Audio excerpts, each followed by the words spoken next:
Bismillahirrahmanirrahim. Assalamualaikum warahmatullahi wabarakatuh. Alhamdulillah wassalatu wassalamu ala Rasulillah. Amma ba'du. Anak-anakku sekalian yang semoga selalu dalam keadaan sehat walafiat dan selalu tetap semangat untuk belajar dan belajar. Pada pelajaran kali ini kita lanjutkan pelajaran tematik masuk pada pertemuan yang ke-9. Maka siapkan bukunya, tema 1 masih di tema 1, masih juga di subtema yang kedua. Nah, kalian buka halaman 90. Pembelajaran yang ke-5 ya, halaman 90. Ustaz langsung pada paragraf yang kedua ini. Pada zaman dahulu masyarakat melakukan perburuan. Ya, perburuan untuk apa? Mendapatkan hewan sebagai sumber makanan. Mereka menggunakan senjata untuk berburu. Selain berburu, ya, senjata tadi juga dipergunakan untuk mempertahankan diri dari serangan musuh dan berperang melawan musuh. Senjata tradisional yang dimiliki masing-masing daerah ini merupakan unsur budaya daerah. Jadi perlu dilestarikan. Nah, pada pelajaran kali ini kita akan mempelajari nama-nama senjata tradisional yang ada di berbagai provinsi yang ada di Indonesia. Ya, tolong nanti dicatat nama senjata tradisionalnya apa dan asal daerahnya dari mana ya. Dicatat, kemudian difoto, kirim ke Ustadz. Selain nama senjata juga nanti ada nama tari tradisional. Sama, dicatat nama tariannya apa, asal daerahnya dari mana, dan difoto dikirim ke Ustadz dalam satu lembar kertas kalau bisa ya. Baik, kita mulai senjata tradisional yang populer di Indonesia. Yang pertama adalah mandau. Perhatikan bentuk mandau seperti ini, mandau ya. Mandau ini adalah senjata dari suku Dayak. Suku Dayak kalian tahu dari mana? Kalimantan ya, suku Dayak ada di Kalimantan ya, banyak di Kalimantan Barat dan seterusnya. Berikutnya rencong, bentuknya seperti pisau nih ya, cukup pendek ya. Nah, rencong ini asalnya dari daerah Aceh. Kemudian ada keris. Nah, kalian perhatikan di sini bentuknya ya, memiliki lekukan-lekukan dan memiliki corak. Nah, corak yang ada di sini biasanya bisa menjadi dasar nama keris tersebut ya. Kemudian keris ini adalah senjata tradisional yang biasanya dipakai suku Jawa atau Jawa Tengah ya. Berikutnya ada badik. Juga bentuknya seperti pisau ya, seperti ini bentuknya.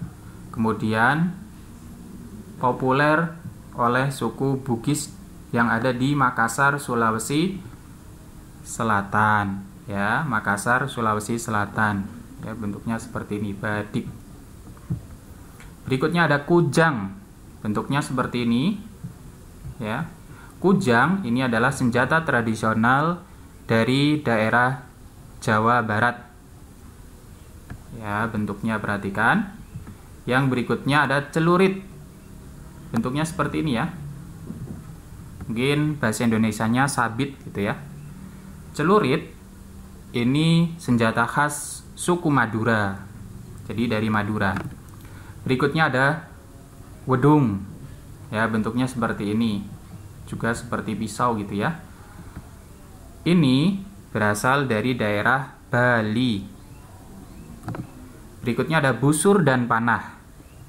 Busur dan panah ini khas dari suku yang ada di Papua ya, senjata khas yang ada di suku Papua. Berikutnya ada belati Papua. Nah, ini juga sama dari Papua juga. Bentuknya seperti ini ya. Berikutnya, nah ada parang salawaku. Ini juga dari Papua, tapi juga ada sama dari daerah. Nah, perhatikan. Maluku juga sama, namanya adalah parang salawaku. Jadi bisa dari Papua maupun Maluku. Tapi sebetulnya parang salawaku ini senjata tradisional lebih populer dari Maluku ya. Bentuknya apa?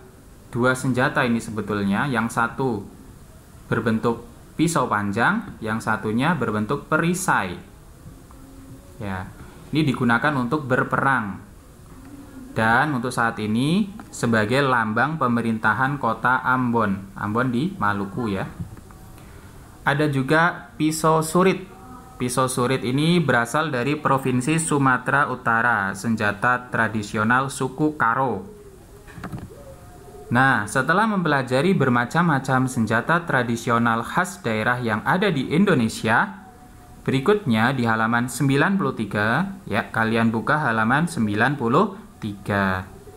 Kita akan melanjutkan mengenal nama-nama kesenian daerah yang berupa tarian daerah.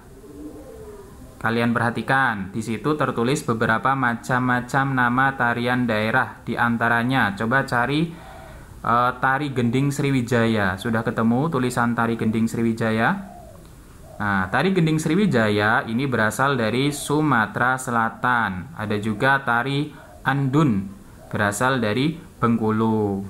Kemudian ada tari Balumpa, ini berasal dari Sulawesi Tenggara. Dan juga ada tari Jaipong dari Jawa Barat. Selanjutnya kita lanjutkan ke gambar tarian berikutnya. Ada 4 gambar ya. Yang pertama ada gambar tari baris tunggal. Coba tebak ya, kalau orangnya memakai pakaian adat seperti itu berarti asal dari tari baris tunggal itu dari daerah mana? Yo. Yang kedua, tari Gandrang Bulo. Ini berasal dari Sulawesi Selatan. Di situ digambarkan ada beberapa anak yang sedang memainkan tari Gandrang Bulo yang dibawakan dengan riang.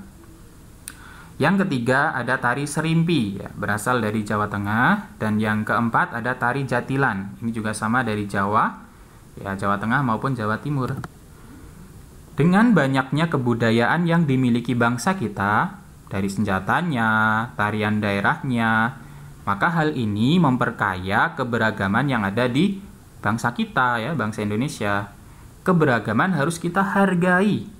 Pada penerapannya dalam kehidupan sehari-hari, bagaimana sih kita menghargai keberagaman? Yaitu dengan berteman, ya, jangan memilih atau membeda-bedakan teman gitu ya.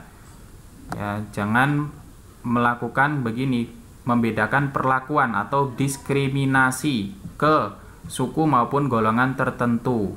Ya, kita harus bisa menghargai dan memahami perbedaan dengan menerapkan sikap toleransi dan saling menghargai agar kehidupan menjadi aman, damai, dan tentram. Perbedaan bukan menjadi penghalang untuk bersatu, ya. Perbedaan bisa menjadi sarana untuk kita semua saling mengenal satu sama lain. Setiap suku memiliki adat dan budayanya masing-masing. Namun, perbedaan tidak perlu dipertentangkan, bahkan jangan sampai menjadi sesuatu yang bisa memunculkan pertikaian, pertengkaran, permusuhan, maupun perkelahian. Perbedaan bisa dipersatukan. Ya, ini akan membuat hidup lebih indah, aman, tentram, damai tadi ya. Suku di Indonesia semuanya itu bagian dari bangsa Indonesia. Mereka memiliki hak dan kewajiban yang sama. Mereka juga memiliki harkat dan martabat, harga diri yang sama di hadapan siapa? Di hadapan Allah Subhanahu wa Ta'ala. Semua manusia sama. Yang membedakan apanya? Takwa, ya. Ini. Yang membedakan adalah ketakwaan. Oleh karena itu, kita tidak boleh membeda-bedakan dalam bergaul dimanapun kita berada. Ya, hal ini merupakan upaya untuk menciptakan persatuan dan kesatuan.